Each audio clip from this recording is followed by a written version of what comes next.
बाबा रामदेव ने दिया बयान, एमएसपी खत्म करने की सरकार की कोई मंशा नहीं, मंडियां भी खत्म नहीं हो रही, केवल भ्रांतियां फैलाई जा रही हैं। मंडियों में जो दलाल बैठे उन्हें तकलीफ। आइए जानते हैं और क्या कहा बाबा रामदेव ने। आज बस एक आत्मीय भाव से हम आए। जहां तक किसानों का मुद्दा है, आप शुरू से मुझे बहुत छेड़ रहे हो। देखो, हम स्वभाव से, जन्म से कृषि पुत्र हैं, कर्म से हम ऋषि पुत्र हैं। किसानों के मुद्दे को लेकर के एक तो भ्रांतियां बहुत फैलाई जा रही है राजनीतिक तौर पर।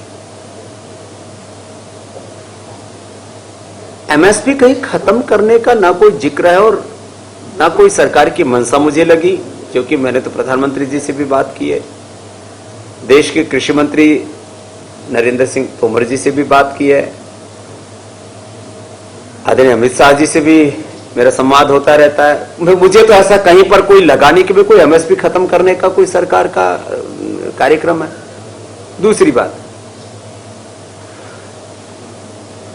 भाई मंडियां भी कोई खत्म नहीं हो रही है। ये अलग बात है कि भाई इसी मंडी में किसान को अपनी फसल बेचनी है, दूसरे जिले में, दूसरे स्टेट में नहीं जा सकता। इसके लिए पहले तो बड़ा एक तरह से किसानों के पैरों में बेड़ियां डाली हुई थी, हाथों में हथकड़ियां डाली हुई थी। सरकार ने तो उन हथकड़ियों को, उन बेड़ियों को तोड़ने का काम किया है। और मंडियों में कुछ दलाल बैठे हैं, उनको तो बेशक इससे कष्ट होगा ही होगा कि भाई ये जो है हमारी टेरिटरी का आदमी बाहर क्यों जा रहा है। भाई ये आज सारी दुनिया एक खुला बाजार है। किसानों को यदि ज्यादा अवसर मिलता है, और मैं तो एक दूसरी भी बात कहता हूं, कहते हैं भाई इन्होंने खोल दिया। अरे खोल दिया भाई, आपको लगता है कि भाई आपको अपने नजदीक की मंडी में ज्यादा पैसा मिल रहा है तो आप बाहर क्यों जाके बेचो ना भाई। लेकिन वहां यदि आपको नहीं मिल रहा और दूसरी जगह भी आपके लिए दरवाजे खोले हैं सरकार ने, तो इसमें विरोध किस बात का। तो और एमएसपी मुझे नहीं लगता कि हिंदुस्तान में आने वाले कम से कम 20-25 सालों तक तो कोई भी गवर्नमेंट खत्म कर पाएगी।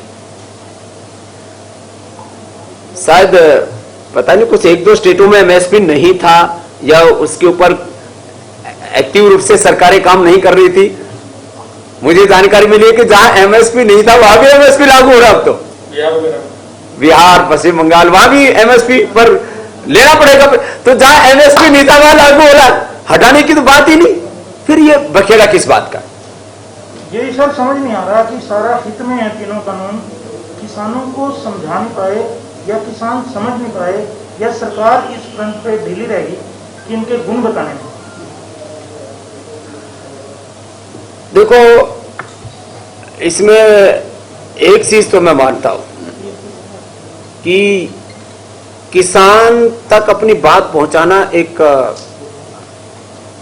बहुत लंबी एक्सरसाइज होती है, क्योंकि रोज टीवी नहीं देखता, वो रोज अखबार नहीं पढ़ता, और बहुत ज्यादा अपडेट नहीं रहता है डेली के जो कुछ पॉलिसी डिसीजंस होते हैं उनके साथ में।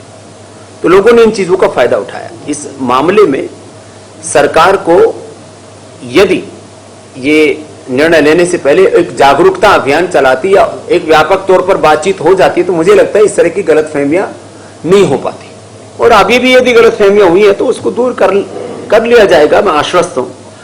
हाँ, इसमें कुछ लोग जरूर जो है वो किसानों के हितैषी बनकर के और एक गतिरोध तो खड़ा कर ही दिए हैं। और भाई ये देश इतना बड़ा है, अब इसमें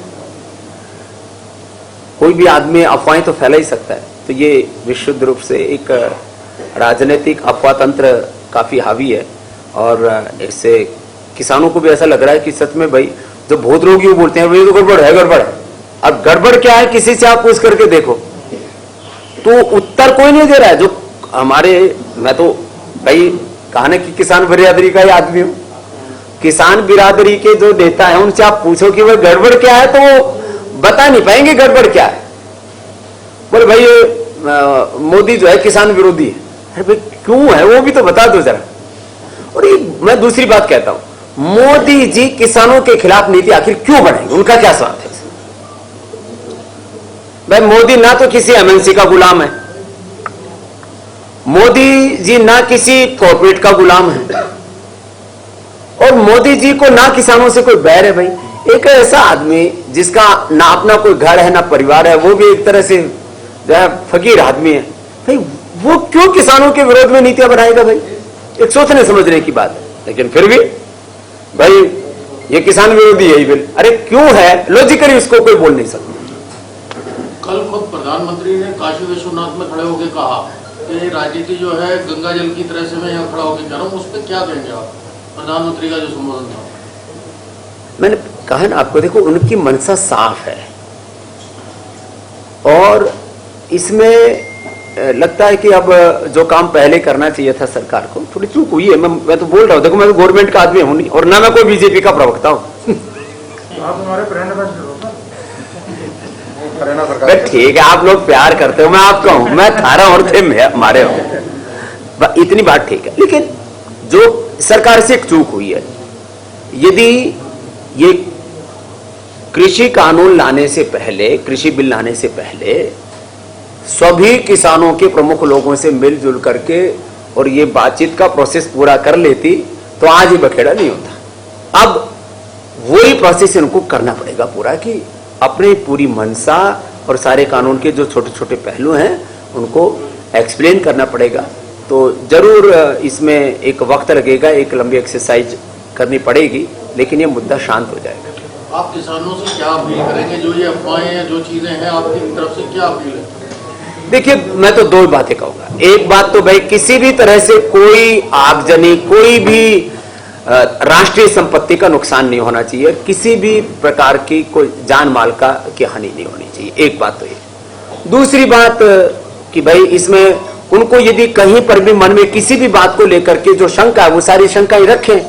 और खुद आदरणीय अमित जी कह चुके हैं, राजनाथ जी खुद इसमें अग्रणी भूमिका में लगे हुए हैं और प्रधानमंत्री जी खुद डेली इस विषय के ऊपर संपर्क में है, तो उनकी सारी शंकाएं निर्मूल हो जाएंगी। थोड़ा धीरज रखें और लोकतंत्र में अपनी बात कहने का सबको हक है, लेकिन वहां पर खालिस्तान जिंदाबाद का नारा लगाने का क्या मतलब? वहां पर मोदी तुझे छोड़ेंगे नहीं, इसका क्या मतलब है? कोई मोदी आतंकवादी है क्या? इस तरह की बातें नहीं करनी चाहिए।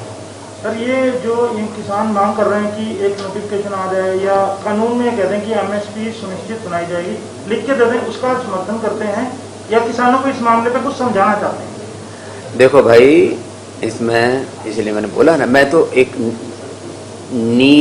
भाई मोदी जी की नीयत, उनकी नीतियां, उनका नेतृत्व इस राष्ट्र के लिए श्रेयस्कर है। बाकी सरकार इस संदर्भ में और व्यापकता से बात कर लेगी। और दूसरी बात कर लेते, घनी होगी बात। आपका हरियाणा आपका ये लोनी वाले प्रोजेक्ट का क्या राज है? जो आप एक हर्बल फॉरेस्ट बना रहे थे वहाँ पे, उसका क्या है? कर लेंगे, ये भी करेंगे? नहीं कर लेंगे क्या?